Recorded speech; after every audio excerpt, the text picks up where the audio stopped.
Hello dear students, online classes में आपका स्वागत है। क्लास 9th में हमारा जो टॉपिक चल रहा था प्रपोजिशन, उसमें कुछ प्रपोजिशन पिछली वीडियोज में मैंने आपके लिए पढ़ा दिए थे और अब जो प्रपोजिशन चल रहा है वो है हमारा थ्रू। ठीक है, थ्रू का अर्थ है बेटा किसी घिरे हुए स्थान में से होकर अथवा किसी समय अवधि के सारे समय के लिए हम किसका यूज करते हैं, थ्रू का यूज करते हैं। इसके एग्जाम्पल अभी मैंने आपके सामने लिखे हैं। देखो, the thief came through the door, यानी कि जो चोर है वह कहाँ से आया, दरवाजे में होकर के आया। ठीक है, तो दरवाजा क्या है, दरवाजा एक घिरा हुआ स्थान है। दरवाजा क्या है, एक घिरा हुआ स्थान है और घिरे हुए स्थान में से होकर के जब वो निकला जाता है या फिर निकलते हैं तो किसका यूज करते हैं बेटा, थ्रू का यूज करते हैं। आगे इसमें लिखा हुआ किसी समय अवधि के सारे समय के लिए हम किसका यूज करते हैं, थ्रू का यूज करते हैं। तो ये एग्जाम्पल लिखा हुआ it rained through the night, it rained through the night. ठीक है, तो बरसात जो हुई सारी रात हुई, तो रात की सारी समय अवधि के लिए हम किसका यूज किया है, हमने थ्रू का यूज किया है। रात में जितनी भी रात्रि का समय है उस सारी समय अवधि के लिए किसका यूज कर रहे हैं, हम थ्रू का यूज कर रहे हैं, यानी कि it rained through the night. आगे हम बात करते हैं बेटा, एक और एग्जाम्पल लेते हैं। जैसे we saw a tiger while passing through the jungle, we saw a tiger while we saw a tiger while we saw a tiger while passing through the jungle, passing through the jungle। यानी जब हम जंगल में से होकर निकल रहे थे तो हमने क्या देखा, एक टाइगर को देखा। ठीक है, तो जंगल घिरा हुआ स्थान होता है और घिरे हुए स्थान में से निकलने के लिए हम किसका यूज करते हैं, थ्रू का यूज करते हैं। आगे हम बात करते हैं, अगला प्रीपोजिशन है अपना अंडर। अगला प्रीपोजिशन क्या है, अंडर। ठीक है, और अंडर का यूज किस स्थिति में किया जाएगा, जब कोई वस्तु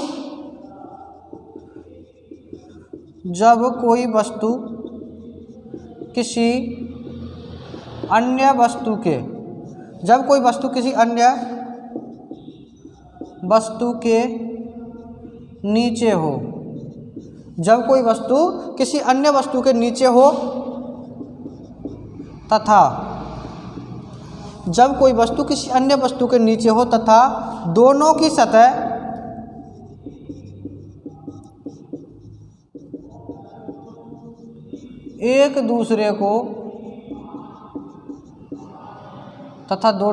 एक दूसरे को स्पर्श नहीं करती हो, दोनों की सतह एक दूसरे को स्पर्श नहीं करती हों, तो इस स्थिति में हम किसका यूज करेंगे बेटा, अंडर का यूज करेंगे। जब कोई वस्तु किसी अन्य वस्तु के नीचे हो किंतु दोनों की सतह एक दूसरे को स्पर्श ना करती हो तो किसका प्रयोग करते हैं, अंडर का यूज करते हैं। Example, there is a cow under the tree, there is a cow under, there is a cow under a tree. नहीं, पेड़ के नीचे क्या है, एक गाय है, तो गाय और पेड़ की सतह एक दूसरे को स्पर्श नहीं कर रही हैं, इस स्थिति में हम किसका यूज करेंगे बेटा, अंडर का यूज करेंगे। आगे हम एक और एग्जांपल लेके बात करते हैं। A cat was sitting under the table, a cat was sitting, a cat was sitting under, a cat was sitting under the table, यानी कि एक बिल्ली जो है कहाँ बैठी हुई है, टेबल के नीचे बैठी हुई है। तो इसका मतलब ये तो है नहीं कि टेबल के नीचे बैठी हुई है दोनों की सतह आपस में स्पर्श कर रही हो। इसलिए जब कोई वस्तु किसी अन्य वस्तु के नीचे होती है और जब दोनों की सतह एक दूसरे को स्पर्श नहीं कर रही होती हैं तो हम किसका यूज करते हैं बेटा, अंडर का यूज करते हैं। आगे हम बात करते हैं बेटा अगला प्रपोजिशन लेके। जैसे देखो, एक बात आपको ध्यान में रखनी है कि जो अंडर जो है, अंडर ऑन और ओवर, किसका, ऑन तथा ओवर का क्या होता है, अपोजिट होता है। नोट डाल के लिख लेना आप कि ऑन तथा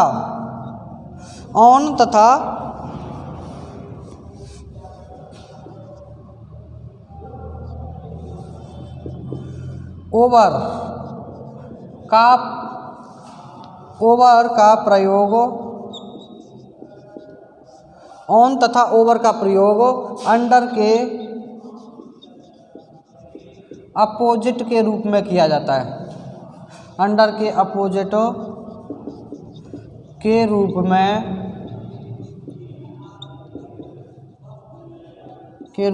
किया जाता है। किस बात पर ध्यान देना है आपको कि ऑन तथा ओवर का प्रयोग किसके अपोजिट के रूप में किया जाएगा? अंडर के अपोजिट के रूप में किया जाता है। ठीक है, आगे हम बात करते हैं। अगला प्रीपोजिशन है हमारा बिलो। अगला प्रीपोजिशन कौन सा है? बिलो।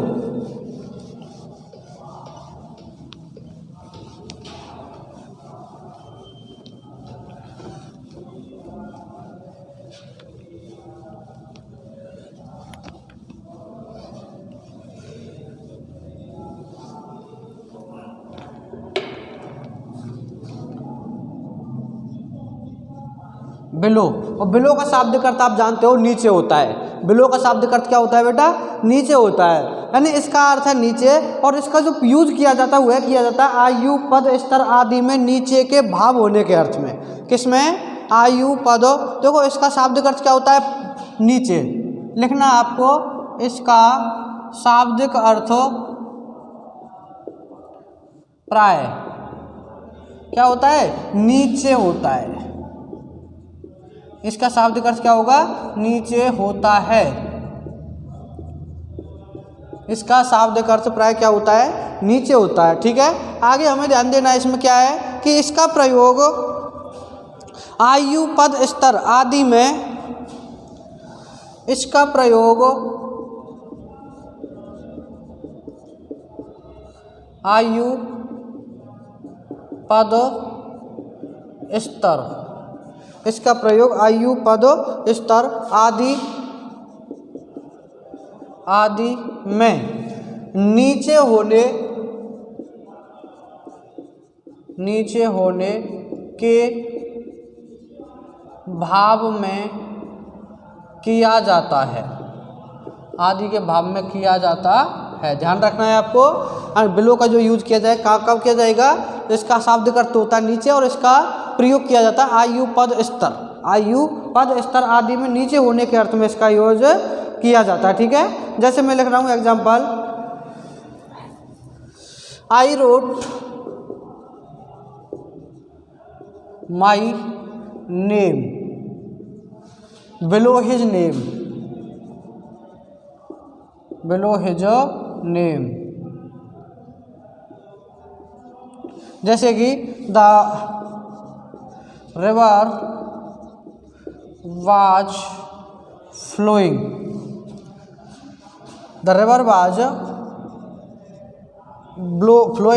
ब्लोइंग कर दीजिए आप। ब्लोइंग में से होता है बहना, और फ्लोइंग में से भी होता है बहना। द रिवर वाज ब्लोइंग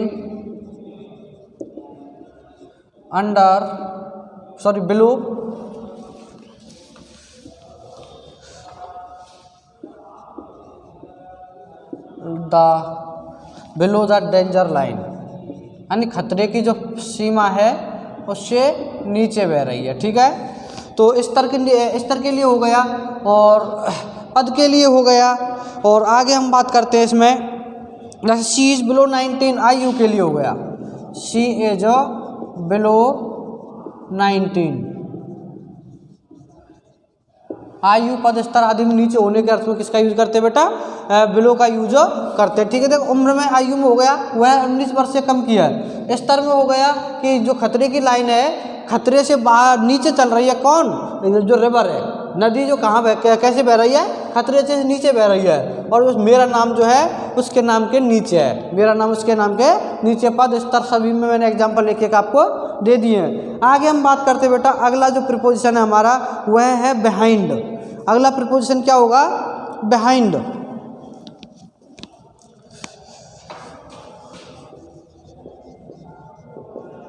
देखो बिहाइंड का जो शाब्दिक अर्थ होता है वह होता है किसी के पीछे। बिहाइंड में से पीछे होता है, और किसी के पीछे होने के अर्थ में हम किसका यूज करते हैं बेटा? बिहाइंड का यूज करते हैं। एग्जाम्पल जैसे कि there is a field behind my house, there is a field behind my house, यानी मेरे घर के पीछे क्या है? खेत है। There is a field behind my house. आगे हम बात करते हैं जैसे कि he was sitting behind Sita, कि वह सीता के पीछे बैठी हुई है, बैठा हुआ है। ही वाज सिटिंग बिहाइंड सीता, वह सीता के पीछे बैठा हुआ है। आगे हम बात करते हैं बेटा, अगला प्रीपोजिशन है अपना ऑफ। अगला प्रीपोजिशन कौन सा है? ऑफ। और ऑफ का जो यूज किया जाता है ऑफ तथा फ्रॉम का, जब किसी चीज़ से कोई वस्तु बनती है और वह चीज़ जिससे वस्तु बनी दिखाई पड़े तो हम ऑफ का प्रयोग करते हैं।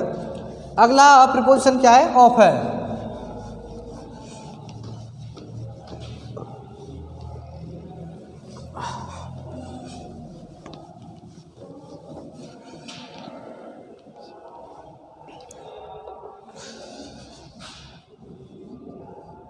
हाँ, जब कोई वस्तु किसी चीज़ से बनती है, जब कोई वस्तु किसी चीज़ से बनती है तथा जब कोई वस्तु किसी चीज़ से बनती है तथा वह चीज़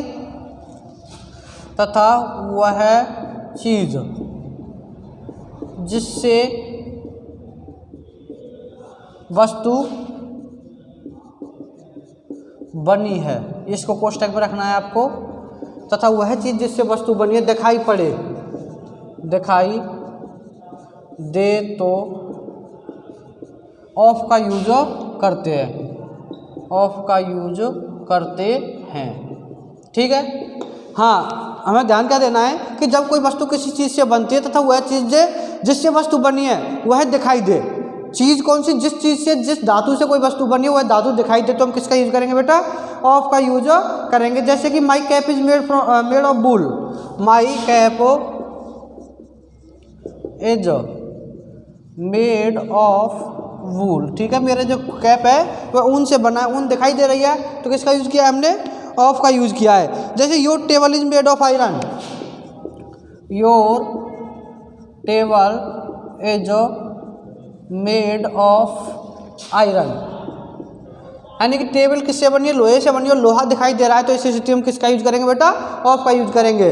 इस वीडियो को हम यहीं पर समाप्त करते हैं, अगली वीडियो में पढ़ेंगे अगला जो प्रीपोजिशन है अपना फ्रॉम। इस वीडियो को हम यहीं पर समाप्त करते हैं। Thank you.